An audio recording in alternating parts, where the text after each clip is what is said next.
안녕하세요, 여러분. 오늘은 제가 겪었던 차마 잊을 수 없는 이야기를 들려드리려고 해요. 역사의 뒤안길에 묻혀버릴 뻔했던 한 어린 임금의 비극과 그 앞에서 고뇌했던 한 사내의 이야기를요. 만약 여러분이 역사의 소용돌이 한가운데 놓인다면 어떤 선택을 하실 건가요? 제가 영월호장으로 있던 시절이었어요. 마을은 겉으로는 고요했지만 알 수 없는 불안감이 짙게 드리워져 있었어요.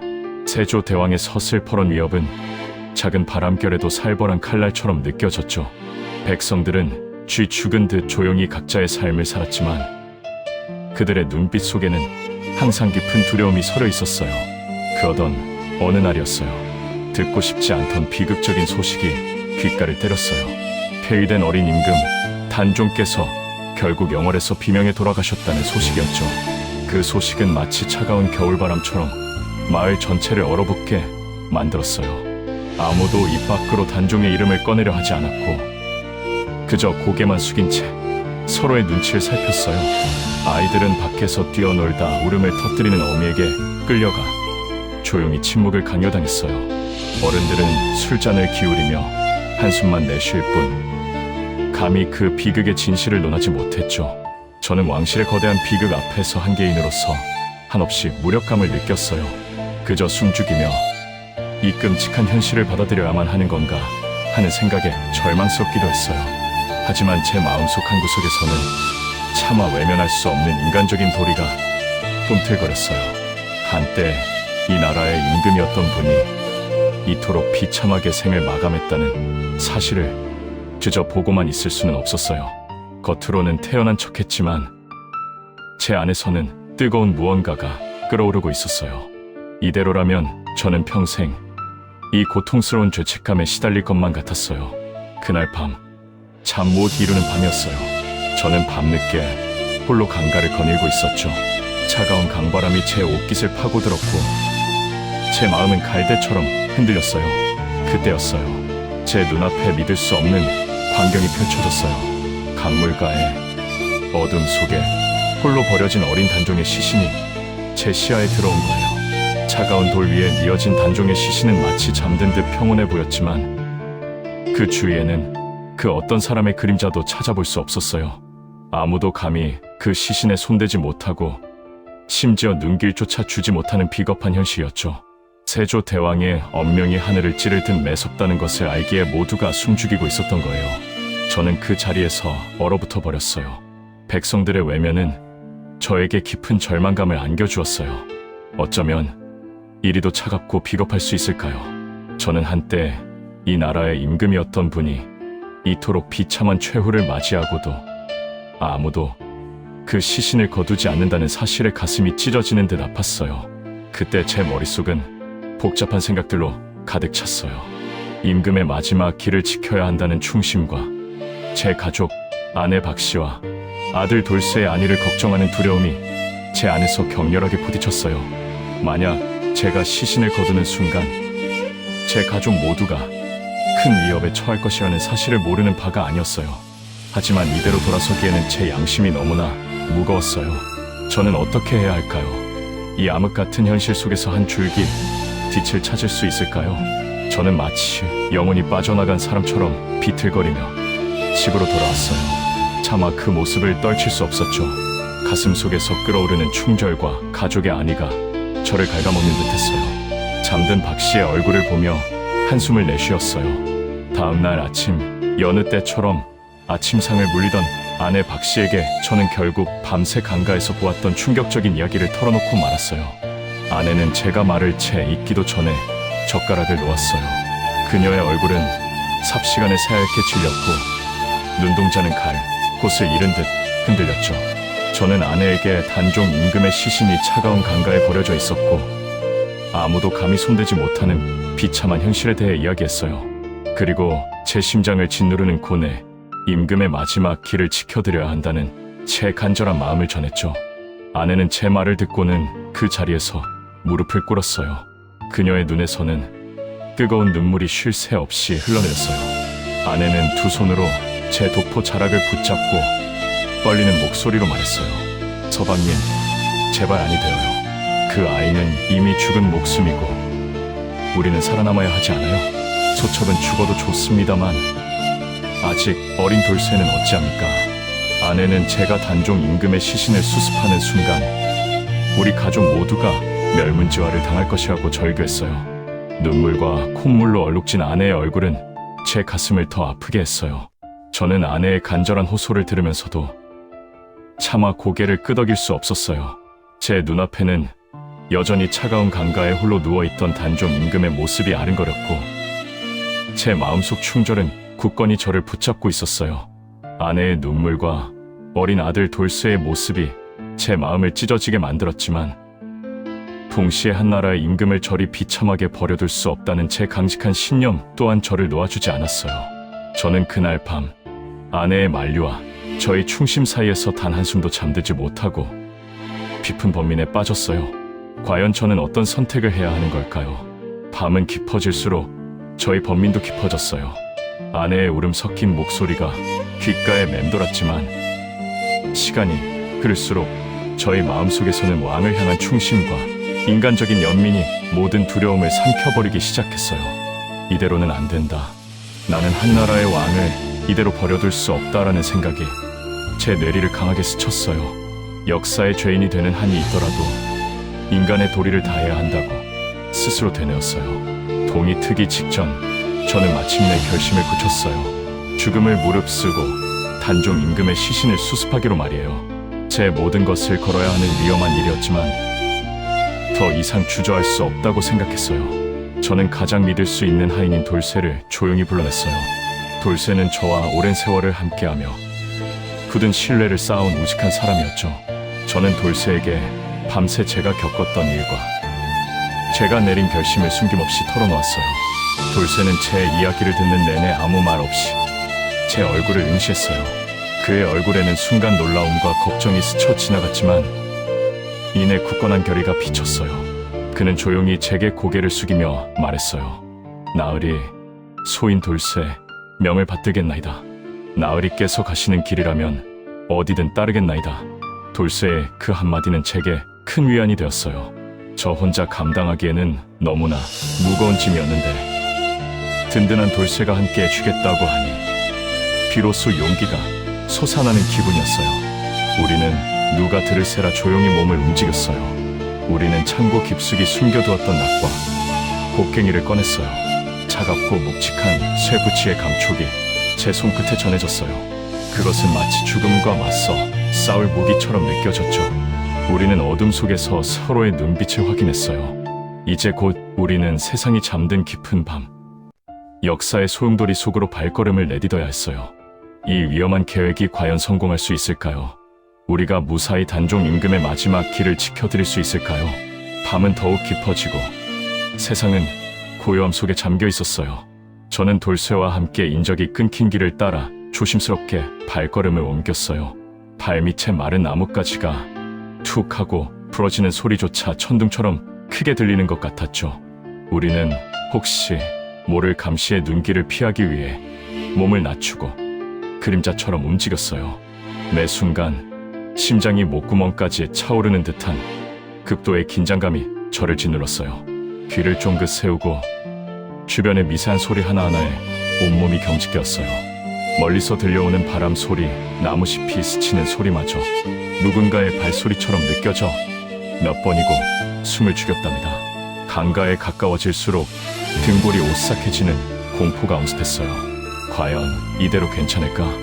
이 모든 것이 들통나면 나뿐만 아니라 가족들까지 위험해지는 건 아닐까 하는 생각들이 제 머릿속을 맴돌았어요. 아내 박씨의 불안한 눈빛과 어린 자식들의 얼굴이 주마등처럼 스쳐 지나갔어요.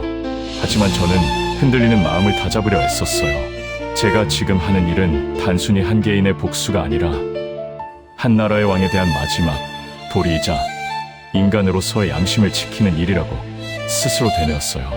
돌쇠는 묵묵히 제 뒤를 따랐어요. 그의 굳건한 존재가 저에게는 큰 의지가 되었죠. 가끔씩 제가 멈춰서서 주변을 살필 때면 돌쇠는 제 눈빛을 마주하며 괜찮다는 무언의 신호를 보내주었어요. 곡괭이를 든 제 손은 차가운 쇠 부치의 감촉 때문에 더욱 쉬어왔지만 그만큼 제 결심은 더욱 단단해지는 것 같았어요. 이제 감각까지는 그리 멀지 않았어요. 저의 심장은 터질 듯이 요동치고 있었지만 저는 이 길을 멈출 수 없었어요. 단종 임금이 차가운 물속에서 저를 기다리고 있다고 생각했거든요. 마침내 강가에 도착했어요. 물 한 개가 자욱하게 깔린 강변은 마치 다른 세상 같았어요. 저는 숨을 죽이고 주위를 살폈지만 인적이라고는 찾아볼 수 없었죠. 차가운 강물은 여전히 흐느끼는 듯 소리를 내며 흘러가고 있었고 저는 그 강물가에 버려진 왕의 시신을 발견했어요. 멀리서 봤을 때보다 훨씬 더 처참한 모습에 저는 잠시 망설일 수밖에 없었답니다. 푸른 용포 대신 흰 소복을 입은 채 싸늘하게 식어버린 단종 임금의 모습은 제 가슴을 찢어지게 아프게 했어요. 이것이 정령한 나라의 왕의 마지막 모습이란 말인가 하는 울분이 목구멍까지 차올랐어요. 하지만 슬픔에 잠겨있을 시간은 없었어요. 저는 결연한 표정으로 낙과 곡괭이를 고쳐 잡았어요. 돌쇠와 저는 서로에게 눈빛으로 신호를 주고받으며 조심스럽게 땅을 파기 시작했어요. 얼어붙은 흙은 생각보다 단단했지만 우리는 쉬지 않고 움직였어요. 낫으로 풀뿌리를 자르고 곡괭이로 흙덩이를 부수며 깊은 구덩이를 만들었죠. 우리의 숨소리마저 크게 들릴까봐 조심스러웠어요. 그렇게 우리는 차가운 시신을 들어 옮겨 미리 정해두었던 외지고 은밀한 곳으로 향했어요.